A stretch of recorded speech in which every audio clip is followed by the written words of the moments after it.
बाद एक बार फिर से आपका स्वागत है। चलिए खबरों में आगे बढ़ते हैं। उपराष्ट्रपति चुनाव से जुड़ी बड़ी खबर है। 20 अगस्त को नामांकन करेंगे सीपी राधाकृष्णन। उपराष्ट्रपति पद के लिए नामांकन करेंगे राधाकृष्णन। एनडीए के उपराष्ट्रपति उम्मीदवार हैं सीपी राधाकृष्णन। एनडीए के सभी बड़े नेता मौजूद रहेंगे। तो एक बड़ी खबर आपको बता रहे हैं, उपराष्ट्रपति पद के लिए अपना नामांकन दाखिल करेंगे सीपी राधाकृष्णन और एनडीए के उपराष्ट्रपति उम्मीदवार हैं CP Radhakrishnan.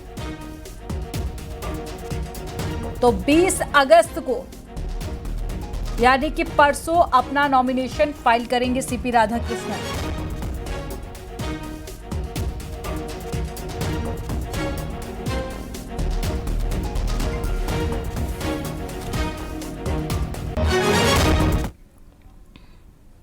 Patanjali foods limited के एईओ टियर 2 सर्टिफिकेट मिला है और वर्ल्ड कस्टम्स ऑर्गेनाइजेशन यानी कि WCO और भारत सरकार के वित्त मंत्रालय भारतीय सीमा शुल्क ने यह सर्टिफिकेट दिया है, जो विश्व स्तरीय व्यापार में ईमानदारी, पारदर्शिता और सप्लाई चेन सुरक्षा के अच्छे मानकों का प्रतीक है। भारत की सर्वोच्च कंपनियों को में केवल गिनी चुनी कंपनियों के पास ही ये दर्जा है। अब इस सूची में पतंजलि का नाम भी शुमार हो गया है।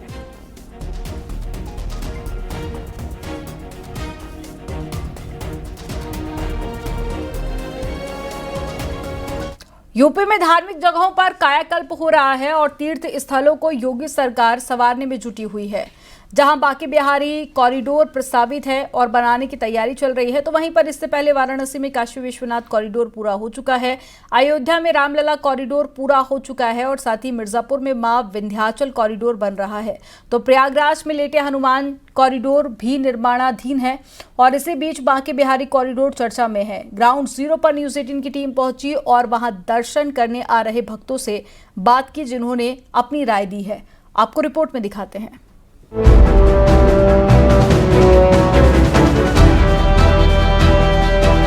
बांके बिहारी कॉरिडोर बनाने की तैयारियां तेज हो गई हैं। सुप्रीम कोर्ट से हरी झंडी मिलने के बाद यूपी सरकार भी तैयारियों में जुट गई है। हाल ही में विधानसभा की कार्यवाही के दौरान सदन से भी ट्रस्ट बनाने को मंजूरी दे दी गई।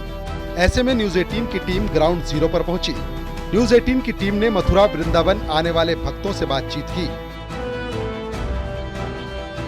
यहाँ पर कॉरिडोर बनने वाला है, जिससे दर्शन में और भी ज्यादा लोगों को आसानी हो जाएगी, पार्किंग की सुविधा मिलेगी। कैसा लग रहा है? अभी जरूरत है कॉरिडोर की, क्योंकि ये जो बना है स्ट्रक्चर ये 200 साल पुराना है, 200-300 साल पुराना।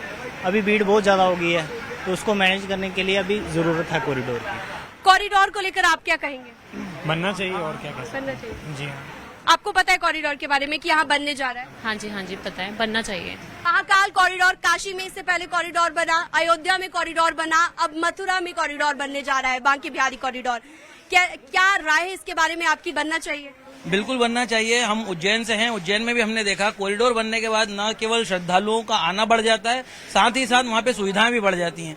तो कहीं ना कहीं कॉरिडोर के आने से यहाँ पर सुविधाएं बढ़ेगी, जो यहाँ गंदगी है वो हटेगी और प्रशासन का ध्यान बढ़ने के कारण यहाँ पे और ज्यादा श्रद्धालुओं को सुविधाएं प्राप्त होंगी। कॉरिडोर बनने जा रहा है, यहाँ पर बहुत चौड़ा कॉरिडोर बनेगा 500 एकड़ भूमि क्षेत्र में, और आप बहुत इजीली दर्शन कर पाएंगे।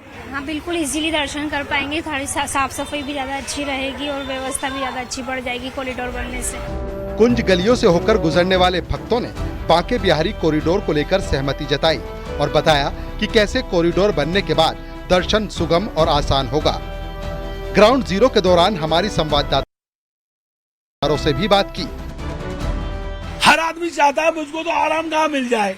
जिसको बिहार जी से प्यार है, जिसने दर्शन करना है, वो आदमी 4 दिन 8 दिन 6 दिन भी इंतजार करेगा। आपको एक बात मैं बढ़िया बता दूं, बहुत बढ़िया बता दूं कि सबसे पहले तो आपको ये गलियों की गंदगी, दूसरी बात आपको बता दूं सारे वृंदावन का नरक गटर यमुना में गिर रहा है। हमारे जितने भी प्रतिष्ठित मंदिर देवालय थे उनमें यमुना जल से अभिषेक कराया जाता था। आज सब गोस्वामियों ने यमुना जल से अभिषेक कराना बंद कर दिया। सारे गटर सीवेज यमुना में गिर रहे हैं। हम कॉरिडोर का विरोध नहीं कर रहे। काफी रास्ताकशी के बाद वृंदावन के श्री बांके बिहारी मंदिर का कॉरिडोर बनने का रास्ता साफ हो चुका है। योगी सरकार ने इस मंदिर के प्रबंधन के लिए न्यास भी गठित कर दिया, जिसमें मंदिर की बागडोर अब पूरी तरह सरकार के हाथ में है। सुप्रीम कोर्ट ने शुरू में मंदिर फंड के इस्तेमाल की अनुमति दी, लेकिन बाद में इसे रद्द कर अंतरिम समिति के गठन का आदेश दिया था। फिलहाल मंदिर फंड के इस्तेमाल पर रोक है। अंतरिम समिति मंदिर के प्रबंधन और कॉरिडोर से संबंधित मामलों की देखरेख करेगी। मामला इलाहाबाद हाईकोर्ट में भी लंबित है।